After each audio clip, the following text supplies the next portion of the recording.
तो हम लोग आगे मूव कर रहे हैं। तो अब हम लोग इसी चीज़ को थोड़ा और अप्लाई करते हुए और अंदर देख लेंगे तो आप लोगों को और अच्छे से याद हो जाएगी चीज़ें। अभी जैसे जहाँ पे भी डाउट बचा होगा तो जस्ट सी आपको वो भी क्लियर हो जाए। अब आप यहाँ पे ये दिखाया गया है, एक जनरल डायग्राम है कि यहाँ पे क्या दिखा रहा है, ये सेल मेम्ब्रेन है। जो सेल ऐसे इमेजिन करिए कि दिस इज राइट, आपने मील ले ली है, नहीं मील नहीं ली है, यहाँ पे यही दिखाया गया ना। अब यहाँ पे जैसे ही आपने देखा, अब आप क्या इफेक्टिव हो गए, यहाँ पे एपिनेफ्रिन और ग्लूकेगॉन की बात हो रही है। तो अभी हम लोगों ने ग्लूकोगॉन का जिक्र किया है, तो हम लोग ग्लूकेगॉन को ही आप देखिए, एपिनेफ्रिन से अभी कंफ्यूज मत होइए। तो यहाँ पे क्या दिखाया जा रहा है कि भाई नो फीडिंग, राइट, आपने नहीं लिया है। तो उस कंडीशन में क्या हो रहा है कि उस कंडीशन में ब्लड ग्लूकोज लेवल शायद ड्रॉप कर रहा होगा, ग्लूकोज लेवल ड्रॉप कर रहा है। फिर से प्रैक्टिस कर लीजिए, लेवल ड्रॉप किया, जब ग्लूकोज लेवल ड्रॉप कर रहा है दैट मीन्स कि आपके लीवर में मैसेज पहुंचा होगा। ठीक है, ये मैसेज कहाँ से आया होगा, मैं ऐसे ही पैनक्रियास से आया होगा। पैनक्रियास से क्या आया होगा, ग्लूकेगॉन हार्मोन आया होगा और लीवर की सेल्स पे, दिस इज लीवर सेल्स, तो यहाँ पे आया होगा, बाइंड कर गया। ठीक, अब ये क्या है, ये चीज़ क्या है जो मैंने डार्कन कर दी है, इसकी सेल मेम्ब्रेन है। ठीक, अब क्या आप इसी सेल को यहाँ इमेजिन कर सकते हैं। अब देखिए, या भाई हर सेल पे आके जुड़ेगा ना, पर हम लोग जब बुक्स में देखेंगे तो हम तो एक ही सेल को रिप्रेजेंट करेंगे। तो अब ये जो ग्लूकेगॉन हार्मोन आया वो आके बाइंड कर गया। ठीक है, यहाँ पे किससे बाइंड कर गया, किसी रिसेप्टर से बाइंड कर गया। क्लियर, उसको कहेंगे आप, क्या नाम दे देंगे आप, दे दीजिए ग्लूकेगॉन रिसेप्टर। तो ये जो ग्लूकेगॉन रिसेप्टर होते हैं ये इस तरीके से कुछ होते हैं। अब हम आपको, सबसे पहली बात है, आपको रिसेप्टर पे बहुत ज्यादा अभी ध्यान नहीं देना है, क्योंकि ये सारी जो टॉपिक और डिटेलिंग सेल बायोलॉजी में होती है। ठीक है, हम लोग को क्या करना है, हम लोगों को तो यहाँ पे कॉन्सेंट्रेट करना है, कौन सा एंजाइम एक्टिव हो रहा है, कौन सा इनएक्टिव हो रहा है। पर थोड़ी थोड़ी बस हम लोग सिर्फ क्या करेंगे, टर्मिनोलॉजीज को हल्का फुल्का देख लेंगे, फिर सेल बायोलॉजी में वो चीज आपकी और स्ट्रांग हो जाएगी। ठीक है, तो क्योंकि रिसेप्टर्स आप बहुत डिटेल में पढ़ते हैं वहां पे, तो हम लोग फिर उस टाइम को वेस्ट करें। तो यहाँ पे ये दिखाया गया है कि भाई यहाँ पे ग्लूकेगॉन रिसेप्टर्स जो होते हैं, फिर उनके साथ क्या जुड़ी होती है, जी प्रोटीन। ठीक, इतना याद रखना है। तो जब जैसे ही ये हार्मोन बाइंड किया होगा, इन रिसेप्टर्स में क्या हुआ होगा, कुछ मूवमेंट हुए होंगे, ये एक्टिव हुए होंगे, ये जी प्रोटीन एक्टिव हुई है, सभी ने सुना होगा, तो हम ऐसे ही बोल रहे हैं जी प्रोटीन एक्टिव हुई है। अब आपको पता, अगर जिनको पता है बहुत अच्छी बात है कि भाई जी प्रोटीन्स जो होती हैं वो ट्राइमेरिक प्रोटीन है, और राइट मोनोमेरिक भी होती हैं, ट्राइमेरिक भी होती है, राइट अल्फा बीटा गामा की बनी होती है।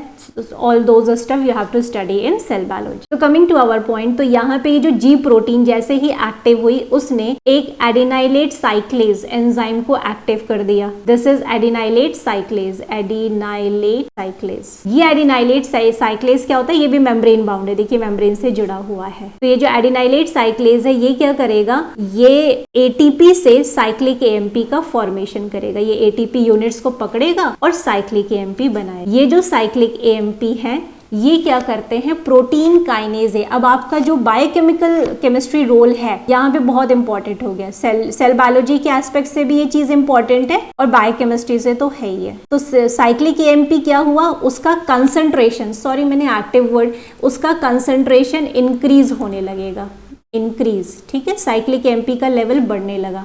अब ये जो साइक्लिक एएमपी की वजह से जो प्रोटीन काइनेज ए है वो क्या होगा, वो एक्टिव हो जाएगा। तो आपकी बॉडी में प्रोटीन काइनेज ए प्रेजेंट होती है, तो ये मान लेते हैं ये प्रोटीन काइनेज ए प्रोटीन्स हैं।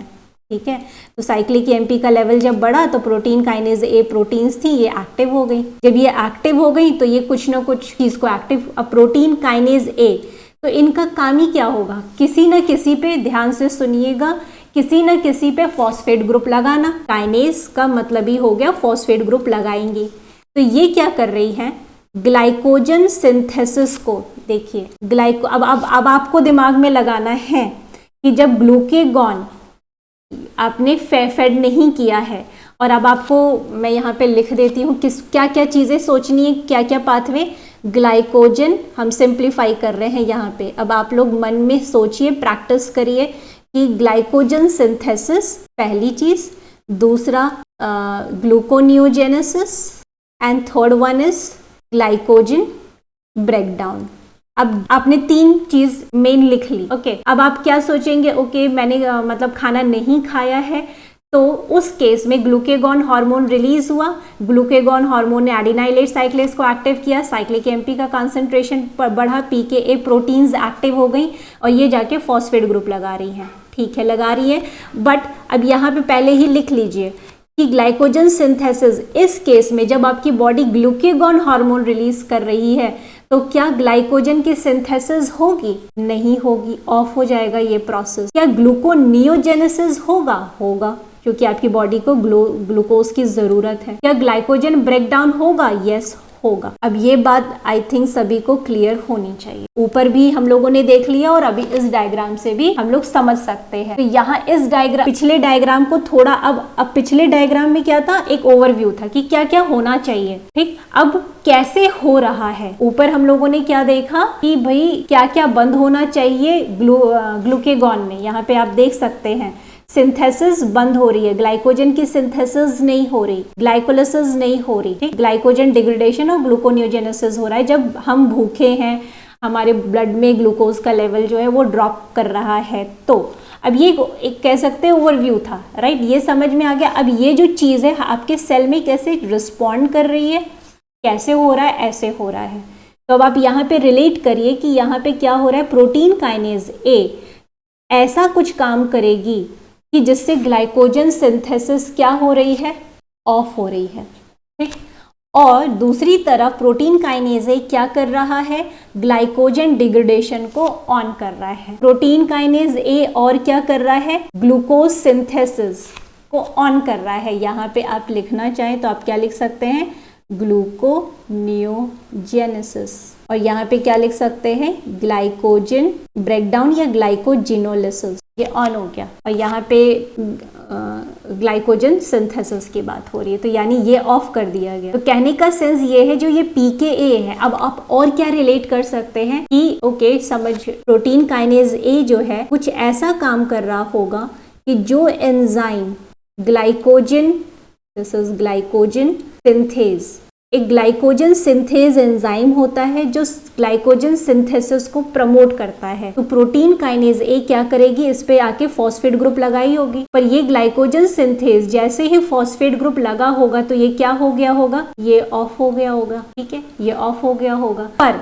ग्लाइकोजिनोलाइसिस यानी ये प्रोटीन काइनेज ए एक एंजाइम क्या होता है, ग्लाइकोजन फॉस्फोराइलेज, हमने ये पहले बताया एंजाइम में। तो ग्लाइकोजन फॉस्फोराइलेज, इस पे फॉस्फेट ग्रुप लगा होगा तो ये क्या हो गया होगा, ये क्या हो गया, ये एंजाइम जो है एक्टिव हो गया। ठीक है, तो ग्लाइकोजन फॉस्फोराइलेज एक्टिव हो गया तो ग्लाइकोजन ब्रेक डाउन करने लगेगा। ये एंजाइम क्या करेगा, ग्लाइकोजन को पकड़ेगा, ग्लूकोज यूनिट बनाएगा। उसी तरीके से ग्लूकोनियोजेनेसिस में भी कुछ इस तरह के एंजाइम्स एक्टिव होंगे जो कि ग्लूकोनियोजेनेसिस के प्रोसेस को आगे बढ़ाएंगे। यानी क्या हो रहा है कि ये जो ग्लूकोज को सिंथेसिस बंद करके क्या किया जा रहा है, यानी अब लीवर सेल में ये जो प्रोसेस ये आप लोगों ने देखा, ये यहाँ पे हो रहे हैं हेपेटोसाइट्स में। ठीक, तो यहाँ पे ये क्या कर रहा है कि अब आप यहाँ पे देखिए, ध्यान से सुनिए, देखिए यहाँ पे और क्या चीज़ कॉन्सेप्ट जुड़ जाएगा। मैं एक ही सेल बना रही हूँ, अब जब ये प्रोसेस चला होगा तो ग्लूकोज का कंसंट्रेशन यहाँ सेल्स में बढ़ रहा है। क्यों बढ़ रहा है, क्योंकि ग्लाइकोजन टूटने लगा है सेल में, ग्लाइकोजन ब्रेकडाउन हो रहा है। ठीक, और क्या हो रहा है, ग्लूकोनियोजेनेसिस इसकी सेल्स चला रही हैं, तो सेल के अंदर ग्लूकोज का कंसंट्रेशन बढ़ गया।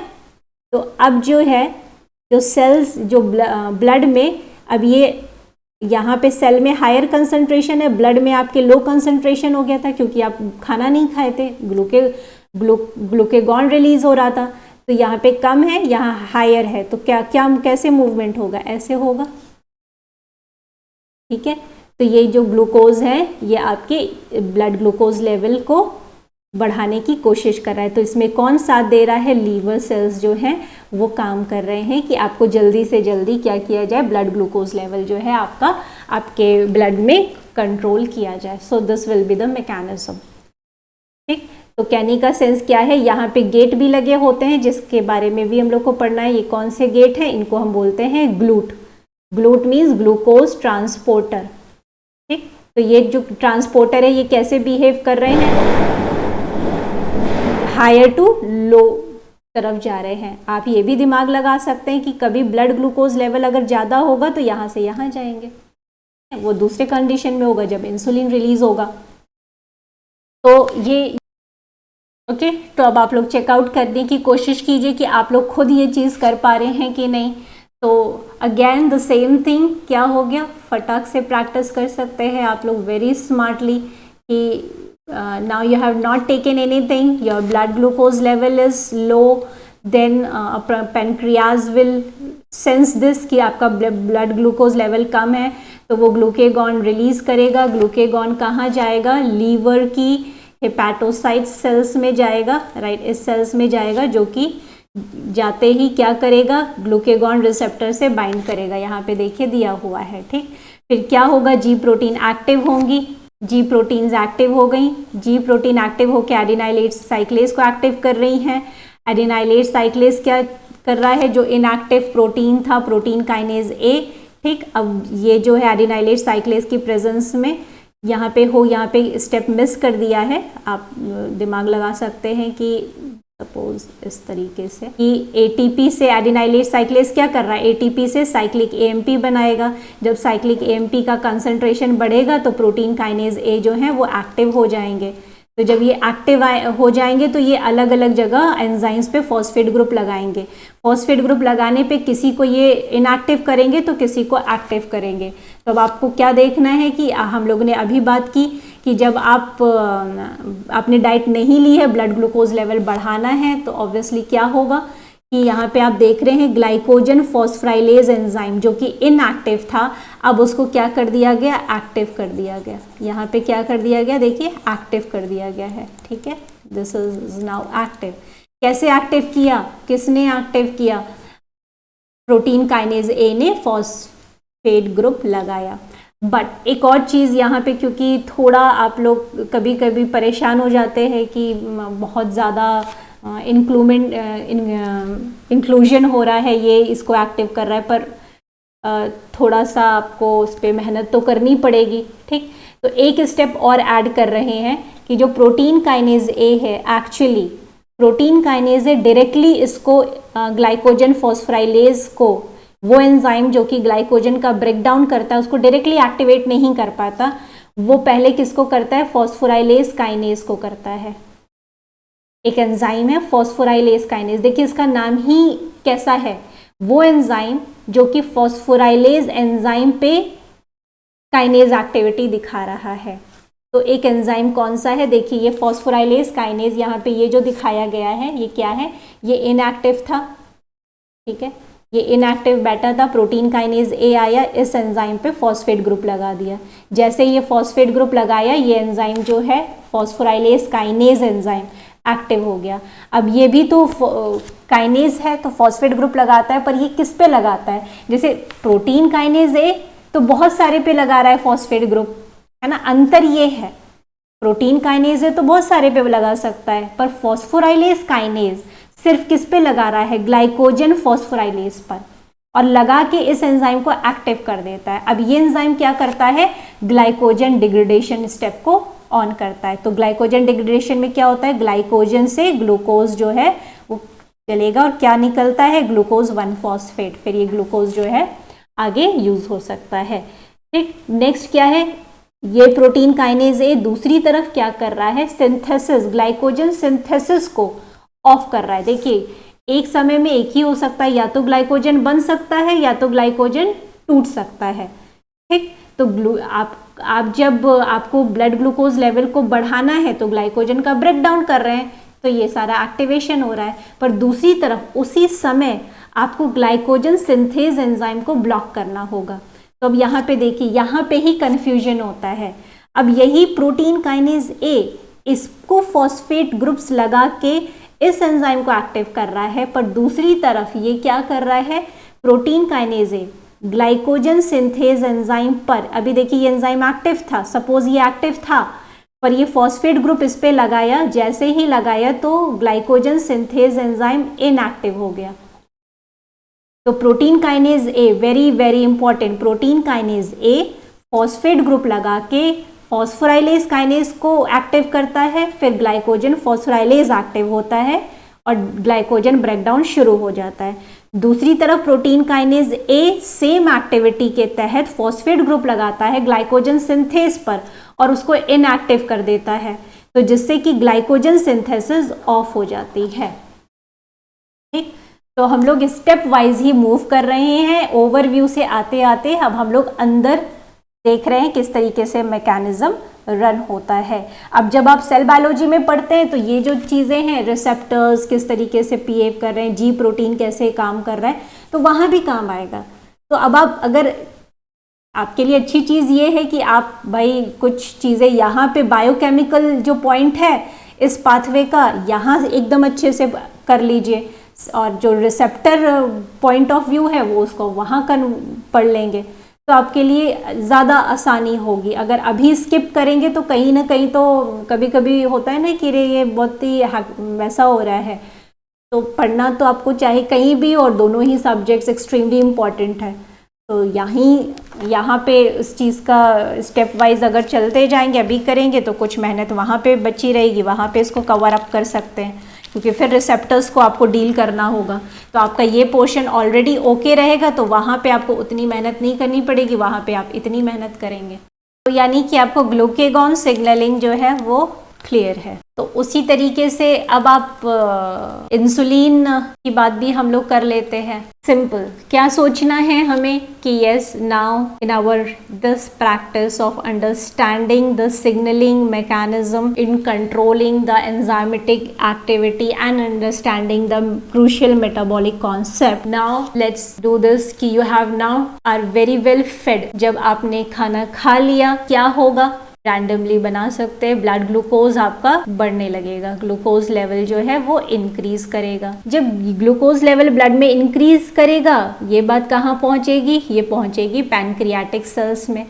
ठीक है, पैनक्रियाटिक सेल्स में ये बात पहुँचेगी, ये क्या रिलीज करेंगे, इंसुलिन हार्मोन रिलीज करेंगे। जब इंसुलिन हार्मोन रिलीज होगा तो अभी हम लोग क्योंकि लीवर की बात कर रहे हैं, तो कि लीवर कैसे बिहेव कर रहा है, तो लीवर तक बात पहुंचेगी। लीवर में जो सेल्स हैं वो अब किस तरीके से बिहेव करेंगी, हम यहाँ पे ऐसे बना देते हैं, राइट। तो यहाँ ब्लड ग्लूकोज लेवल अभी क्या है, ज़्यादा है। अब आप मन में सोचने लगिए कौन कौन से पाथवे की, ग्लाइकोजन ब्रेकडाउन सोचना है, ग्लूकोनियोजेनेसिस सोचना है, और क्या बात की थी, ग्लाइकोजन सिंथेसिस। तो पहले आप अगर प्रैक्टिस कर रहे हैं रिकॉल करिए, जब आप ऑलरेडी आपका ब्लड ग्लूकोज लेवल हाई है तो क्या ग्लाइकोजन तोड़ेगा लीवर, नहीं तोड़ेगा।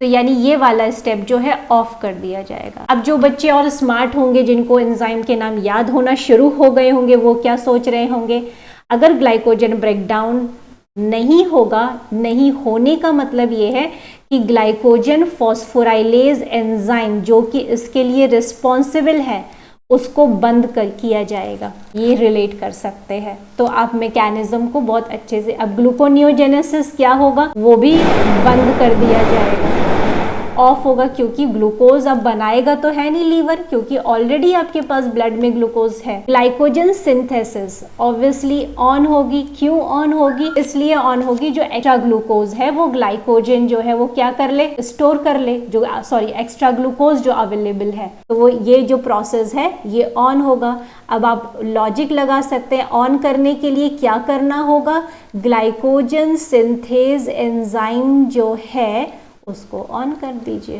ग्लाइकोजन सिंथेज एंजाइम ऑन होगा या एक्टिव होगा। ऑन ऑफ थोड़ा सा सिंप्लीफाइड हम यूज कर रहे हैं आपके लिए, ठीक है, क्योंकि कोई भी चीज कंप्लीटली ऑफ नहीं होती या ऑन ही, क्योंकि सिंपल रेगुलेशन हो रहा है, ठीक है। तो इनएक्टिव और एक्टिव वो ज्यादा ठीक है, बट फिर भी बस एक समझने के लिए तो ये वाली चीज। अब आप क्या ये चीज आपकी यहाँ पे इस मैकेनिज्म में जब इंसुलिन बाइंड करेगा तो क्या ये आपको देखने को मिल रहा है, तो जस्ट चेक दिस आउट। तो ऑलमोस्ट यहाँ पे भी हम लोग समझ लेते हैं कि ब्लड ग्लूकोज लेवल हमारे ब्लड में हाई था, क्योंकि हमने लिया है, इंसुलिन यहाँ पे आ चुका है।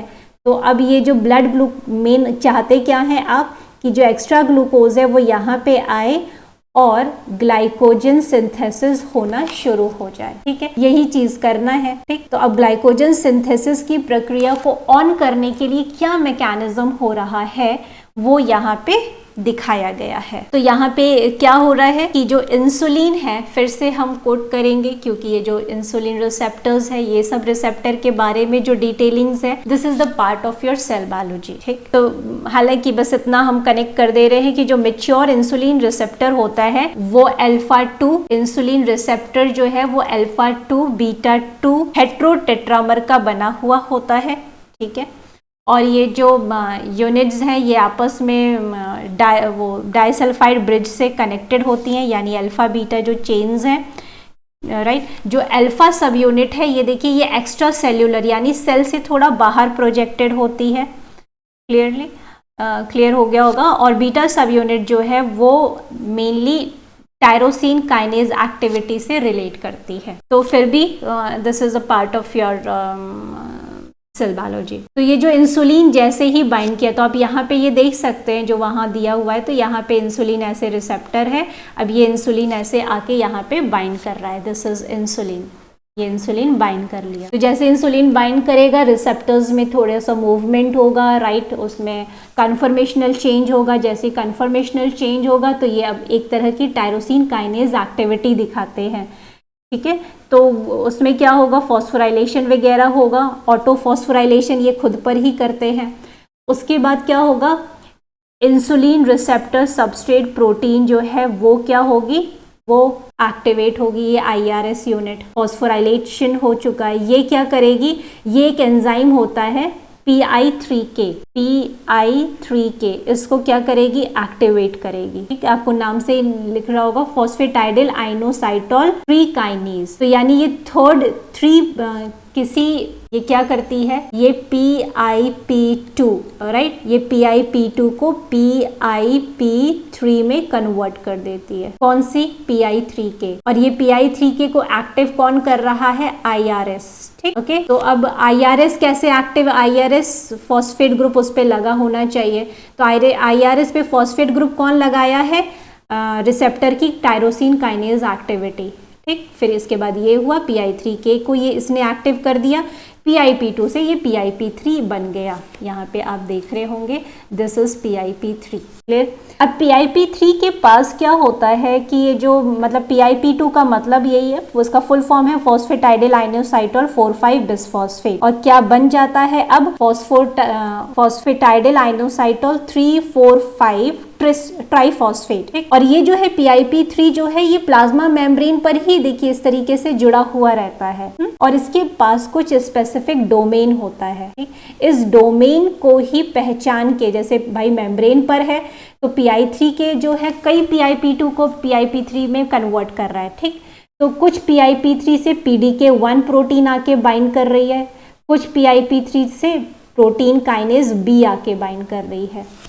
ठीक है, इसको हम AKT भी कहते हैं। AKT मीन्स ये एक तरह से सेरीन थ्रियोनिन काइनेज प्रोटीन है। राइट, अब आप देख रहे हैं कि ये जो प्रोटीन है, अब आपको अभी फिर से मैं कहूँगी ये सब चीज़ डिटेलिंग्स आपको सेल बायोलॉजी में पढ़नी होती है। हम लोगों को बायोकेमिकल पॉइंट ऑफ व्यू से सोचना है। तो आपके लिए अभी बायोकेमिस्ट्री पॉइंट ऑफ व्यू से कौन सी चीज़ बहुत इंपॉर्टेंट है, यहाँ तक। और यहाँ पे एक मैकेनिज्म हो रहा है जिससे कि इस पाथवे को बायोकेमिकल चीज़ को एक्टिवेट किया जा रहा है। तो PKB एक्टिव हो गया। अब देखिए यहाँ से बहुत ये जब PKB प्रोटीन को किसने एक्टिव किया, जब PKB प्रोटीन PIP3 के संपर्क में आई, एक्टिव हुई। अब ये जो PKB प्रोटीन है ये क्या करती है, एक GSK प्रोटीन होती है, ग्लाइकोजन सिंथेज काइनेज, नाम से समझ में आ रहा होगा। ये क्या करती है, ग्लाइकोजन सिंथेज प्रोटीन को फॉस्फोराइलेट करती है। ग्लाइकोजन GSK क्या करती है, ग्लाइकोजन सिंथेज को फॉस्फोराइलेट करती है, इसको फॉस्फोराइलेट करती है। अब आपको याद क्या रखना है कि अगर ग्लाइकोजन सिंथेज फॉस्फेट ग्रुप लगा होगा, अभी जस्ट हम लोगों ने देखा कि अगर ग्लाइकोजन सिंथेज एंजाइम पर फॉस्फेट ग्रुप लगा होगा तो ग्लाइकोजन सिंथेसिस नहीं हो पाएगी। ठीक, तो यानी ग्लाइकोजन सिंथेस पे फॉस्फेट ग्रुप, अब आपको याद, आप बोलेंगे कि अभी तो phosphate group protein kinase A लगा रहा था। आपके मन में ये सवाल आना चाहिए कि किसने लिखा, ये बात बहुत ध्यान से रखनी है कि फॉस्फेट ग्रुप का लगना जरूरी नहीं कि एंजाइम या प्रोटीन्स को एक्टिव कर रहा हो। देखिए कंफ्यूजन हो रहा है शायद, यहाँ पे फिर से देख लीजिए। जब ग्लूकेगॉन आप रिलीज करवा रहे थे, जब ग्लूकेगॉन रिलीज हो रहा था, तो आपको उस समय भी ग्लाइकोजन सिंथेसिस नहीं करानी है। ठीक है, उस समय ग्लाइकोजन सिंथेसिस नहीं करानी है।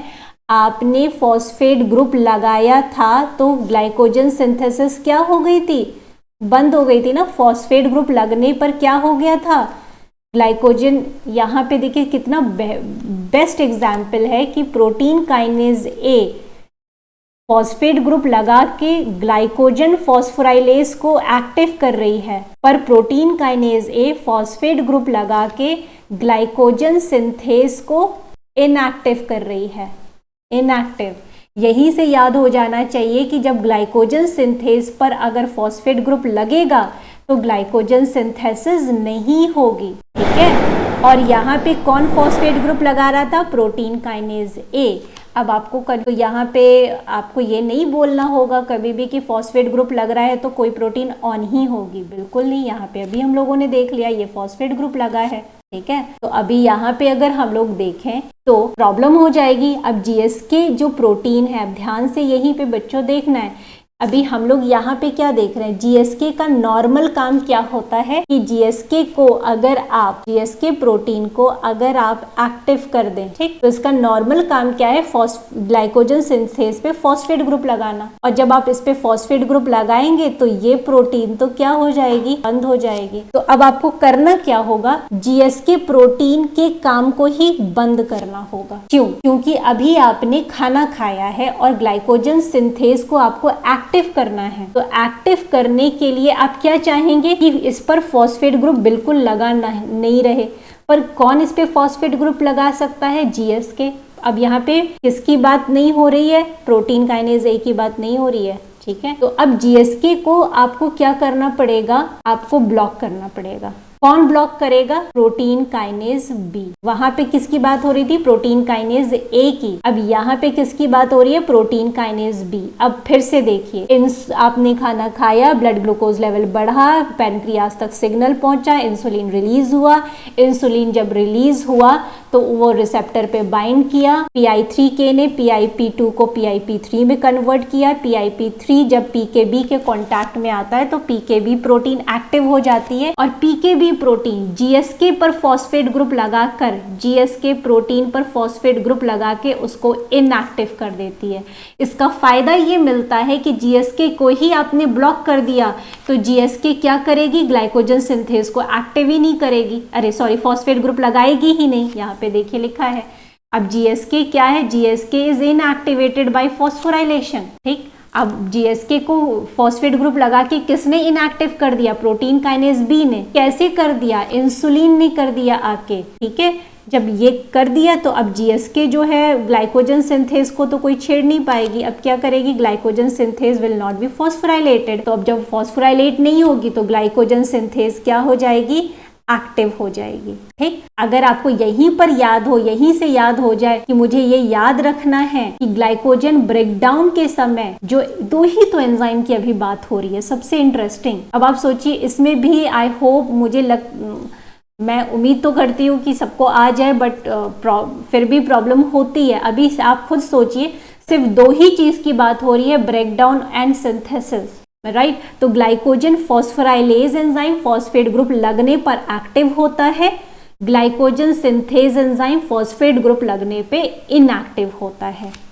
ठीक, तो इंसुलिन अगर आपने लिया है, रिलीज हो रहा है तो क्या करना है, ब्लड ग्लूकोज का लेवल, इंसुलिन रिलीज क्यों हो रहा है, ब्लड ग्लूकोज लेवल कम करने के लिए। क्यों कम करना है, क्योंकि आपने खाना खाया है, खाना खाने की वजह से ब्लड ग्लूकोज लेवल बच्चों बढ़ गया। ठीक, तो यहाँ पे देखिए, अब यहाँ पे इंसुलिन, एक चीज समझ लीजिए कि इंसुलिन जो है तो काम बहुत अच्छे से कर रहा है। इंसुलिन कब रिलीज हो रहा है? जब ग्लूकोज लेवल हाई है। तो यानी इसका काम क्या हो गया? देखिए ये सब स्टेटमेंट में भी आते हैं।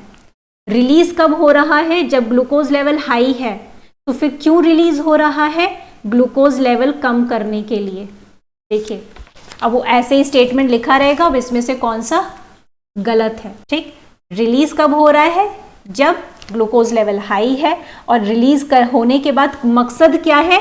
ब्लड में ग्लूकोज लेवल को कम करने का, क्योंकि हाई है तो बैलेंस करना है। ठीक है, तो अब इसको करने के लिए ये दो मैकेनिज्म चूज कर रहा है। क्या मैकेनिज्म? एक तरफ ये जीएसके को इनएक्टिव कर रहा है, जिसकी वजह से जीएसके जो है, जीएसके प्रोटीन ग्लाइकोजन सिंथेज पर, ग्लाइकोजन सिंथेज एंजाइम पर फॉस्फेट ग्रुप नहीं लगा पाए।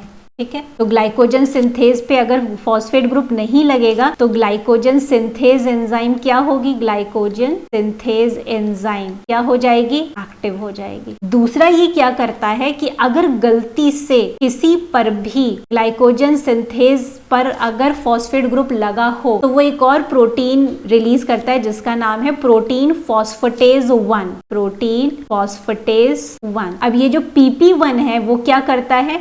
कोई एंजाइम, किसी भी एंजाइम ग्लाइकोजन सिंथेज, वो इसका काम, जैसे प्रोटीन काइनेज ए का क्या काम होता है? प्रोटीन्स पर बहुत हाईली स्पेसिफिक नहीं है फॉस्फेट ग्रुप लगाना। उसी तरह PP1 का काम क्या है? कहीं उसको फॉस्फेट ग्रुप दिख रहा है तो वो हटाते चलेगी। तो उसी तरीके से अगर उसको कोई ऐसा है जिसपे कि ग्लाइकोजन सिंथेज एंजाइम है जिसपे फॉस्फेट ग्रुप लगा हुआ है तो ये आके रिमूव कर देगी। जब ये रिमूव करेगी तो ग्लाइकोजन सिंथेज एक्टिव हो जाएगा। जब ग्लाइकोजन सिंथेज एक्टिव हो जाएगा तो ग्लूकोज को पकड़ के क्या करेगा? ग्लाइकोजन में बनाएगा, और ये ग्लाइकोजन आपके लीवर में स्टोर हो जाएगा। क्योंकि आप खाना खाने के बाद इन द रेस्टिंग स्टेज आप यही चाहते हैं कि तब तक आपका लीवर जो सेल्स हैं वो ग्लाइकोजन को स्टोर करे। तो कैसे स्टोर कर रही हैं? इस मैकेनिज्म के तहत। तो आपके पास क्या क्या एंजाइम आ गए? PP1 आ गया, और क्या आ गया? GSK, जिसको कि इनएक्टिव करना है। कब इनएक्टिव करना है? जब इंसुलिन। अब आप दिमाग ये लगा सकते हैं कि जब ग्लूकेगॉन रिलीज हो रहा होगा उस समय GSK एक्टिव हो गया होगा। बिल्कुल, अब हमने वहां नहीं, क्योंकि आप लोग को हो सकता है कि कंफ्यूज हो नंबर ऑफ एंजाइम्स को देख के, तो अब आप लॉजिक लगा सकते हैं कि जब आप ग्लूकेगॉन रिलीज होगा तो GSK को एक्टिव कर दिया जाएगा।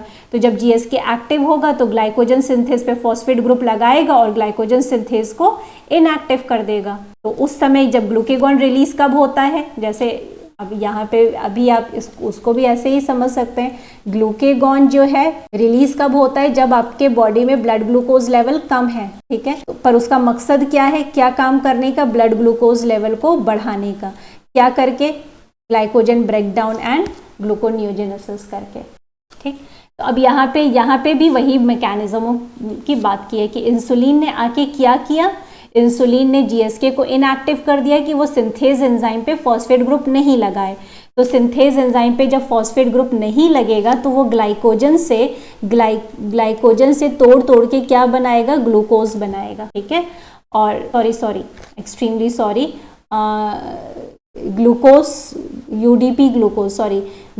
से UDP ग्लूकोज लेगा और ग्लाइकोजन, यहाँ पे एक चीज एक्चुअली गड़बड़ हो गई। देखिए यहाँ पे UDP होना चाहिए। ये क्या करेगा कि ग्लूकोज यूनिट पे पहले UDP लगेगा, उसके बाद ग्लाइकोजन, जैसे यहाँ पे N दिया हुआ है तो ये जो ग्लूकोज यूनिट है एक इसमें जुड़ जाएगी तो N+1 हो गया। मान लेते हैं 4 यूनिट्स जुड़ी थी तो अब एक और जुड़ गई 5। ठीक, और UDP रिलीज हो गया। तो इस तरीके से ग्लाइकोजन सिंथेसिस होने लगेगी, ये आपका ग्लाइकोजन बनने लगेगा। दूसरी प्रक्रिया ये क्या कर रहा है? ये कर रहा है कि ये PP1 को एक्टिव कर रहा है। ये क्या है कि अगर कोई एंजाइम गलती से भी अगर ग्लाइकोजन सिंथेज जो है वो अगर एक्टिव हो या फॉस्फेट ग्रुप लगा हो तो वहां से वो हटा देगा, जो भी हम लोगों ने बात। एक और चीज आप देख सकते हैं, क्योंकि आपका मकसद क्या था कि ग्लाइकोजन सिंथेसिस को ऑन करना, वो तो पूरा हो गया। दूसरा मकसद क्या है आपका कि ग्लाइकोजन ब्रेकडाउन को ऑफ करना। तो इंसुलिन मैकेनिज्म किस तरीके से ग्लाइकोजन ब्रेकडाउन को ऑफ कर रहा है वो यहाँ पे कैसे दिया है कि PP1 एक्टिव हो गया। PP1 ने, अब आप यहाँ पे देख लीजिए कि PP1 क्या करेगा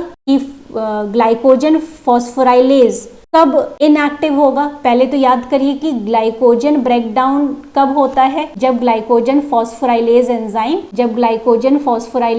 एंजाइम पर फॉस्फेट ग्रुप लगा हो तो वो एक्टिव हो जाता है और ग्लाइकोजन ब्रेकडाउन होने लगता है। ये भी हम लोगों ने पढ़ा। पर इंसुलिन के समय आपको तो ग्लाइकोजन ब्रेकडाउन करना नहीं है, तो आप क्या करेंगे, आप ग्लाइकोजन ब्रेकडाउन करना नहीं है तो इस पे फॉस्फेट ग्रुप हटाएंगे। तो इंसुलिन जब रिलीज होगा तो उस पे से फॉस्फेट ग्रुप हटाने के लिए कौन काम करेगा, PP1। तो जैसे ही ग्लाइकोजन फॉस्फोराइलेज पर फॉस्फेट ग्रुप लगा हुआ इसको दिखेगा PP1 को, तो वो फॉस्फेट ग्रुप ग्लाइकोजन फॉस्फोराइलेज से हटा देगा और ग्लाइकोजन ब्रेकडाउन का प्रोसेस क्या होगा, डीफॉस्फोराइलेशन ऑफ ग्लाइकोजन फॉस्फोराइलेज, और उस एंजाइम पर भी वो फॉस्फेट ग्रुप हटा देता है जिस पर कि फॉस्फोराइलेज काइनेज, अभी हम लोगों ने यहाँ पे देखा ना कि यहाँ से आप मैकेनिज्म को समझ जाइए कि प्रोटीन काइनेज ए, ग्लूकेगॉन जब रिलीज हो रहा था, protein kinase A phosphorylase kinase पर फॉस्फेट ग्रुप लगा रहा था, तो PP1 क्या कर रहा है, PP1 फॉस्फेट ग्रुप यहाँ से भी हटा दे रहा है, फॉस्फोराइलेज काइनेज से भी। अब जब ये इनएक्टिव हो गया तो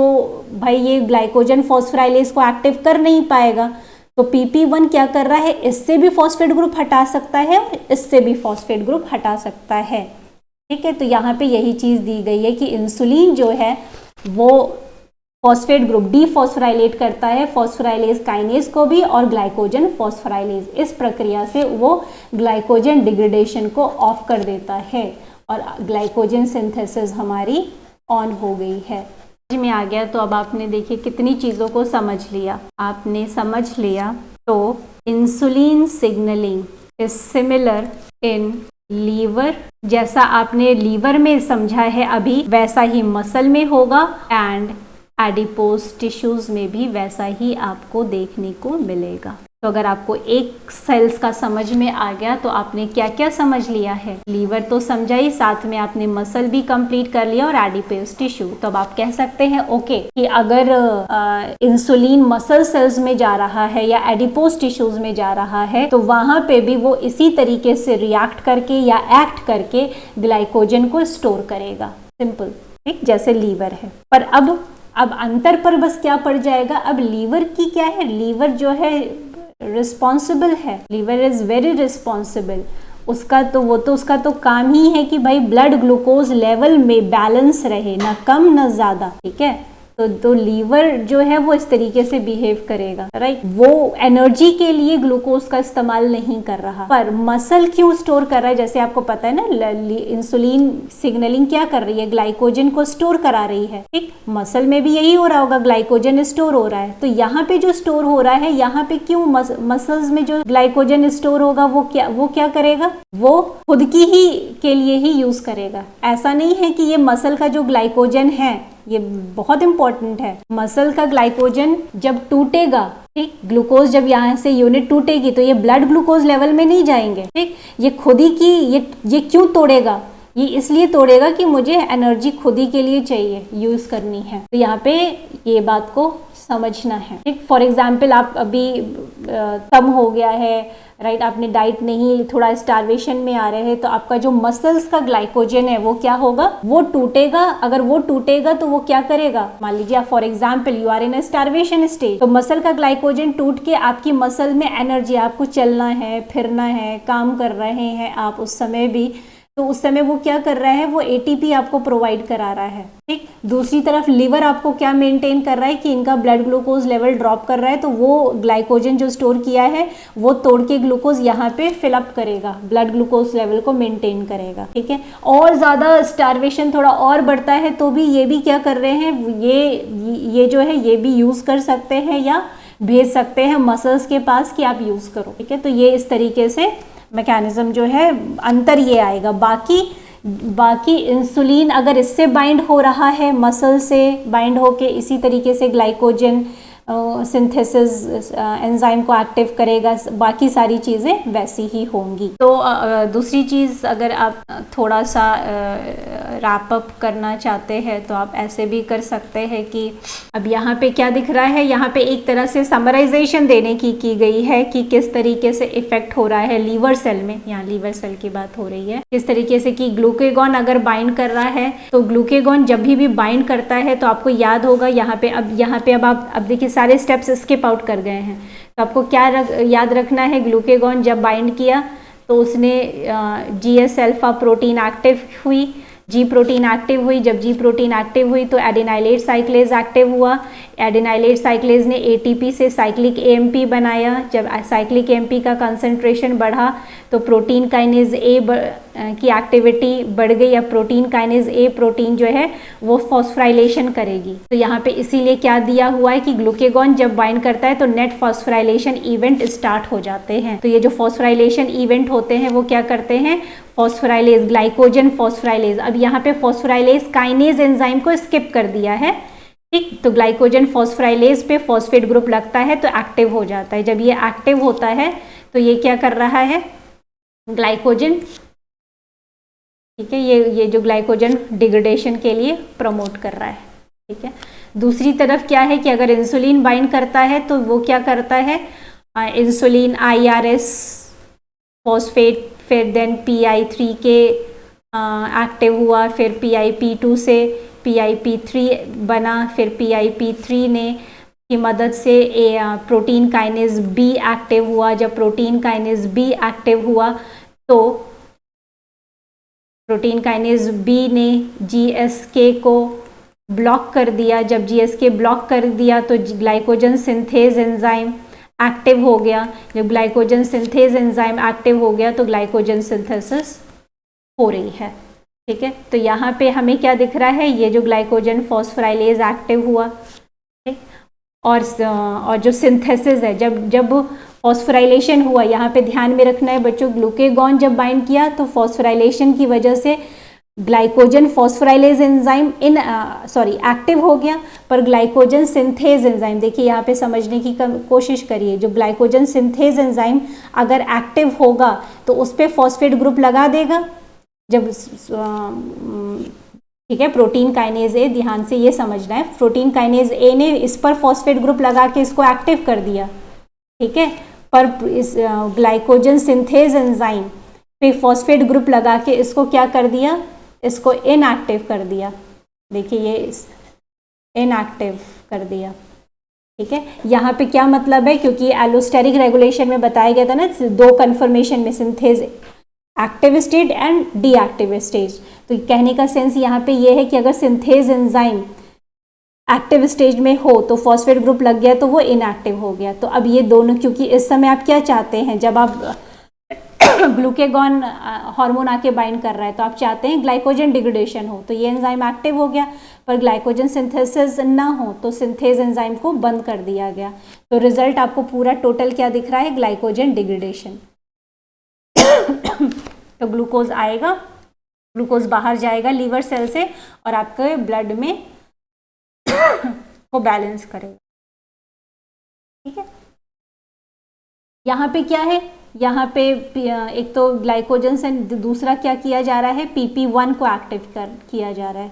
तो PP1 क्या कर रहा है, PP1 यहाँ पे नेट डिफॉस्फोराइलेशन किस प्रोटीन की वजह से हो रहा है, PP1 की वजह से हो रहा है। तो ये जो PP1 है वो क्या करेगा, ग्लाइकोजन फॉस्फोराइलेज एंजाइम से फॉस्फेट ग्रुप हटा दिया। तो जैसे ही ग्लाइकोजन फॉस्फोराइलेज से फॉस्फेट ग्रुप हट गया तो ये इनएक्टिव हो गया, क्योंकि आप ग्लाइकोजन डिग्रेडेशन नहीं चाहते। कब नहीं चाहते हैं, जब आपने खाना खा लिया हो, ठीक। दूसरी तरफ क्या होगा कि फॉस्फेट ग्रुप हटाएगा PP1, देखिए यहाँ पे ये मैं इसी से लिख दे रही हूँ, PP1 ने फॉस्फेट ग्रुप हटा दिया तो ये ग्लाइकोजन फॉस्फोराइलेज इनएक्टिव हो गया।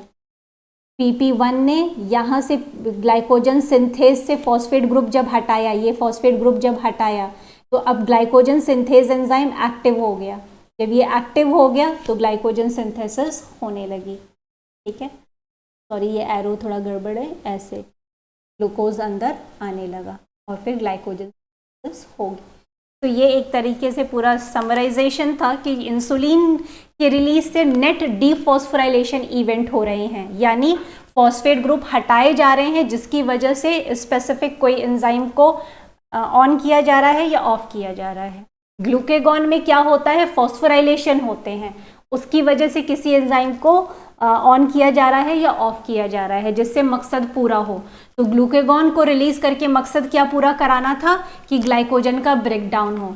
इंसुलिन के लिए रिलीज होके क्या मकसद पूरा कराना था कि ग्लाइकोजन की सिंथेसिस हो। ठीक है।